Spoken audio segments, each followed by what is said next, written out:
السلام علیکم سب ناظرین سے گزارش ہے کہ ایک بار درود شریف پڑھ لیں۔ ایک بار درود شریف پڑھنے سے اللہ تعالیٰ 10 مرتبہ رحمت فرماتے ہیں۔ عاشوراء کی رات ختم ہوئی اور 10ویں محرم کی قیامت نما صبح طلوع ہوئی۔ حضرت امام عالی مقام نے اہل بیت اور اپنے تمام ساتھیوں کے ہمراہ فجر کی نماز نہایت خشوع و خضوع کے ساتھ ادا فرمائی۔ پیشانیوں نے سجدے میں خوب مزے لیے اور زبانوں نے تسبیح و قرات کے خوب لطف اٹھائے۔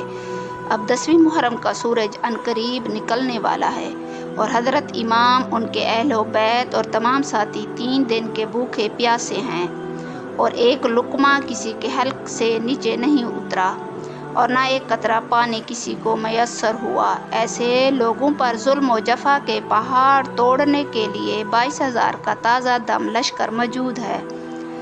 جنگ کا نعرہ بجا دیا گیا۔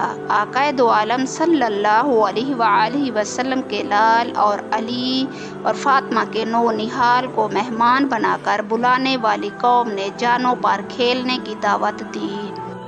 حضرت امام میدان جنگ میں تشریف لے گئے اور ایک تقریر فرمائی۔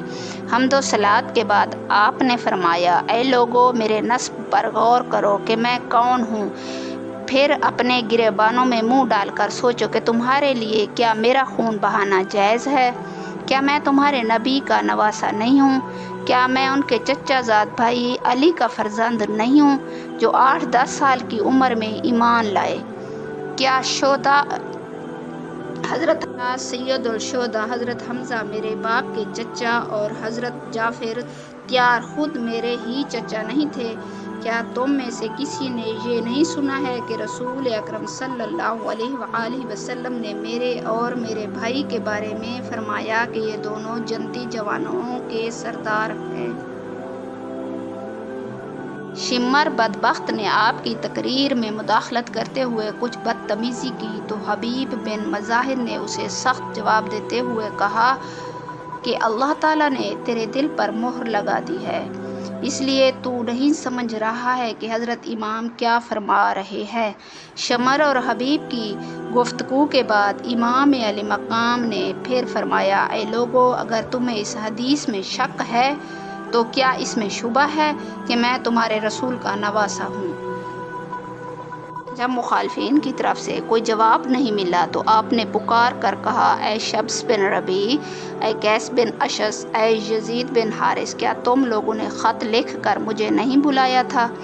انہوں نے کہا، ہم نے کوئی خط آپ کو نہیں لکھا تھا۔ آپ نے فرمایا، تم لوگوں نے لکھا تھا اور ضرور لکھا تھا۔ اچھا فرض کر لو تم نے نہیں لکھا تھا اور تم نہیں چاہتے تھے کہ میں ادھر آؤں تو مجھے چھوڑ دو تاکہ میں کسی ایسی جگہ چلا جاؤں جہاں امن و امان کی زندگی بسر کر سکوں۔ قیس بن اشعث نے کہا، آپ اپنے قرابت دار یعنی ابن زیاد کے سامنے سر جھکا دیں، پھر آپ کے ساتھ کوئی ناپسندیدہ سلوک نہیں ہوگا۔ آپ نے فرمایا، تم ایسا کیوں نہیں کہو گے کہ تم محمد بن اشعث ہی کے بھائی تو ہو؟ کیا تمہارے لیے یہ کافی نہیں کہ مسلم بن عقیل کے خون کی ذمہ داری تم پر ہے؟ مخالفین کے ماننے کی پہلے ہی سے امید نہ تھی، مگر امام علی مقام کو اپنا فرض پورا کرنا تھا، وہ ہو گیا۔ پھر آپ اونٹنی بٹھا کر اتر پڑے اور عقبہ بن سمان کو حکم دیا کہ اسے باندھ دیں۔ جب عمر بن سعد جنگ شروع کرنے کے لیے آگے بڑھا تو حر بن یزید نے اس سے کہا، خدا تیرا بھلا کرے، کیا تو واقعی ان سے جنگ کرے گا؟ ابن سعد نے کہا، ہاں خدا کی قسم، اور ایسی جنگ کے جس میں سروں کی بارش ہوگی اور ہاتھ قلم ہو کر زمین پر گریں گے۔ حر نے کہا، ان کی پیش کی ہوئی باتوں میں سے کوئی بات بھی تم لوگوں کو منظور نہیں؟ اس نے کہا، خدا کی قسم، اگر مجھے اختیار ہوتا تو میں ضرور منظور کر لیتا، مگر کیا کروں، تمہارا حاکم نہیں مانتا۔ حر یہ سن کر وہاں سے ہٹ گیا۔ نواسہ رسول سے جنگ کے تصور نے اس کے بدن پر کپ کپی طاری کر دی اور چہرے پر پریشانی کے آثار ظاہر ہوئے تو مہاجر بن اوس اسی کے قبیلے کا ایک شخص کہنے لگا، حر یہ تمہاری کیا حالت ہے؟ تم پر اس قدر خوف و ہراس کیوں غالب ہے؟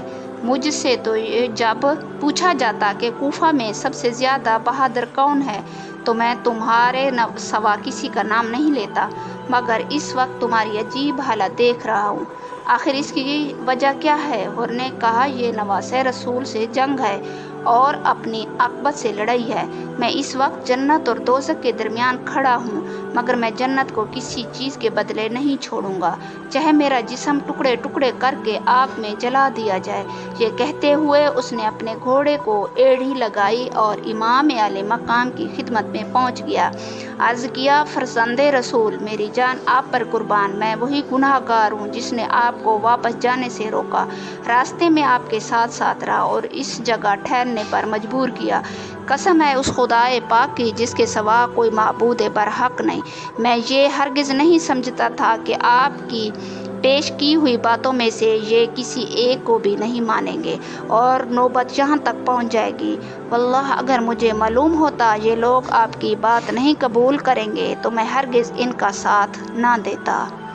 اب میں اپنے کیے پر شرمندہ ہوں، خدا تعالیٰ کی بارگاہ میں توبہ کرتا ہوں اور اپنی جان آپ کے قدموں پر قربان کرنے کے لیے حاضر ہوں۔ کیا اسی طرح میری توبہ قبول ہو جائے گی؟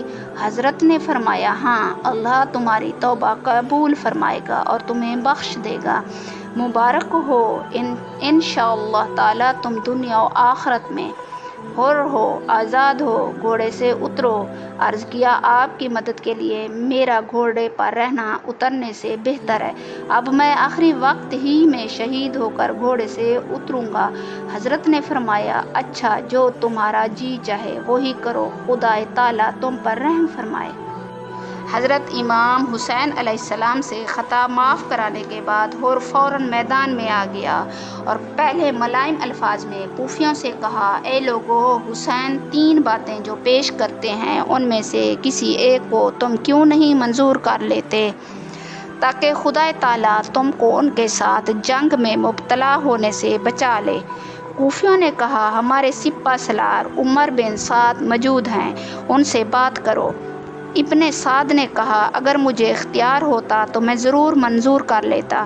یہ سن کر حر کو غصہ آ گیا اور کہا، اے کوفہ والو، خدا تعالیٰ تم کو غارت کرے کہ تم نے نواس رسول کو بلایا اور جب وہ آ گئے تو تم نے انہیں دشمن کے حوالے کر دیا۔ تم کہتے تھے کہ ہم ان پر اپنی جان قربان کریں گے اور اب قتل کرنے کے لیے انہی پر حملہ کر رہے ہو۔ ان کو تم نے گرفتار کر لیا، چاروں جانب سے ان کو گھیر لیا، تم نے ان کو خدا کی لمبی چوڑی زمین میں جدھر امن کا راستہ پائیں ادھر جانے سے روک دیا اور اب وہ تمہارے ہاتھ میں قیدی کی طرح ہو گئے ہیں۔ تم نے ان کو، ان کے اہل حرم کو، ان کے بچوں کو، ان کے ساتھیوں کو دریائے فرات کے اس بہتے ہوئے پانی سے روک دیا جسے یہودی، نصرانی اور مجوسی تک پیتے ہیں۔ کوفیوں کے پاس چونکہ اس تقریر کا کوئی جواب نہ تھا، اسی لیے وہ حر پر تیر برسانے لگے۔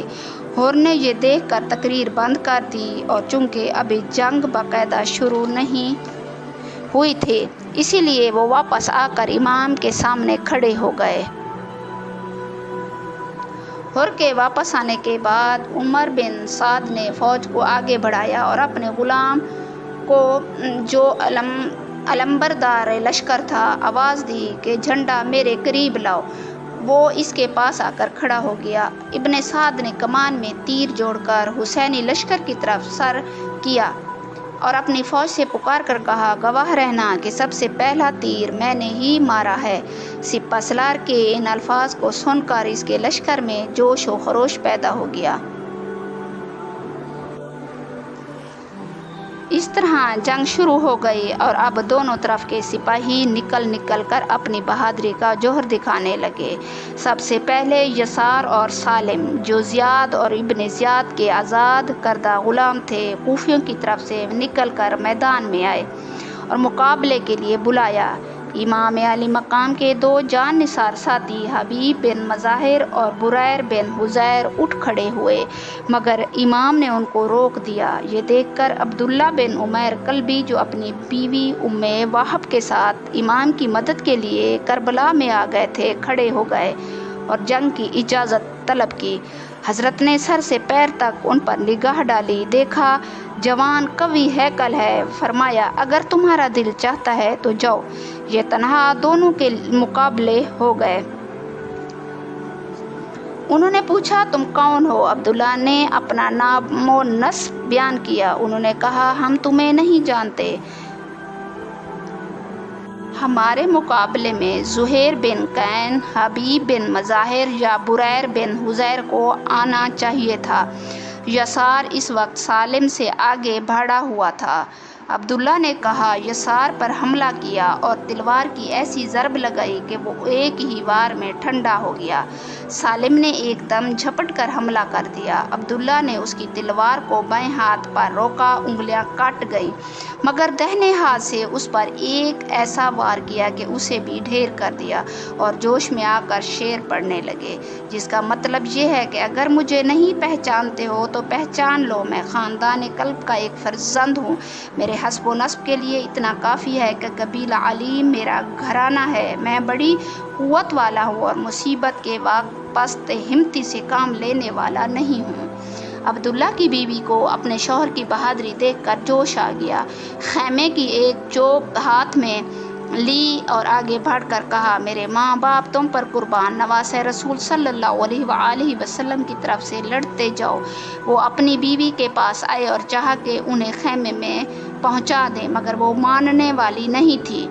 عبداللہ کے ایک ہاتھ میں تلوار تھی جیسے دشمن کا خون ٹپک رہا تھا، اور دوسرے ہاتھ کی انگلیاں کٹ گئی تھیں جن سے لہو بہہ رہا تھا۔ پھر بھی انہوں نے پوری قوت کے ساتھ بیوی کو واپس کرنا چاہا، مگر جوش میں بھری ہوئی خاتون نے اپنا ہاتھ عبداللہ سے چھڑا لیا اور کہا میں تمہارا ساتھ ہرگز نہیں چھوڑوں گی، تمہارے ساتھ میں بھی جان دوں گی۔